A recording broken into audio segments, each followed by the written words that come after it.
നമസ്കാരം. പ്രതാപ് ടി വിയിലേക്ക് എല്ലാ കൂട്ടുകാർക്കും സ്വാഗതം. ഇന്ന് നമ്മൾ തയ്യാറാക്കാൻ പോണത് പയറും വഴുതനങ്ങയും കൂടിയിട്ടുള്ളൊരു തോരനാണ്. അപ്പോൾ ഈ തോരൻ എങ്ങനെ തയ്യാറാക്കണമെന്ന് നമുക്കൊന്ന് കണ്ടു നോക്കാം. അതിനായിട്ട് ചൂടായ ചട്ടിയിലേക്ക് 1.5 ടേബിൾ സ്പൂൺ വെളിച്ചെണ്ണ ഒഴിച്ചു കൊടുക്കാം.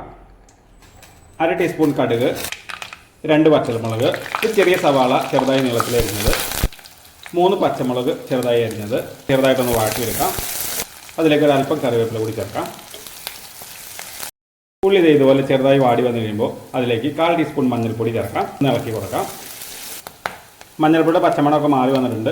ഇനി അതിലേക്ക് ഇതുപോലെ അരിഞ്ഞു വെച്ചിരിക്കുന്ന ഒരു 150 ഗ്രാം പയർ ചേർത്ത് കൊടുക്കാം. ഇത് നാടൻ പയറാണെങ്കിൽ അടിപൊളിയായിരിക്കും കേട്ടോ. ഇതിപ്പോൾ ഞാൻ കടയിൽ നിന്ന് മേടിച്ച പയറാണ്. ആവശ്യത്തിന് കല്ലുപ്പ്. ഇനി ഇത് വേവാൻ ആവശ്യമായ ഒരു അല്പം വെള്ളം. ഒരുപാട് വെള്ളം ഒഴിക്കേണ്ട കാര്യമില്ല കേട്ടോ, പെട്ടെന്ന് ഇത് വെന്ത് കിട്ടും.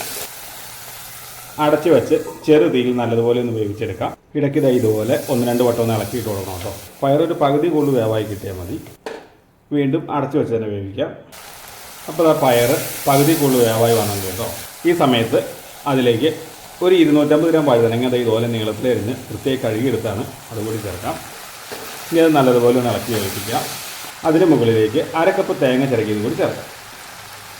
ചെറു തീയിൽ നമുക്ക് 1-2 വട്ടം ഇളക്കിയിട്ട് കൊടുത്ത് വേവിച്ചെടുക്കാം. വഴുതനങ്ങ ചേർത്തതിന് ശേഷം നല്ലതുപോലെ ആവി കയറി വന്നിട്ടുണ്ട്. ഇനി നമുക്ക് ഒന്ന് ഇളക്കി വയ്ക്കാം. ഇനി ഇതുപോലെ ഇടയ്ക്കിടയ്ക്ക് 2-3 വട്ടം ഒന്ന് ഇളക്കിയിട്ട് കൊടുക്കണം കേട്ടോ. നമ്മൾ അടച്ചു വെച്ച് വേവിച്ചാൽ വഴുതനങ്ങ അങ്ങോട്ട് കുഴഞ്ഞ് ഇല്ലാണ്ടായിരിക്കും.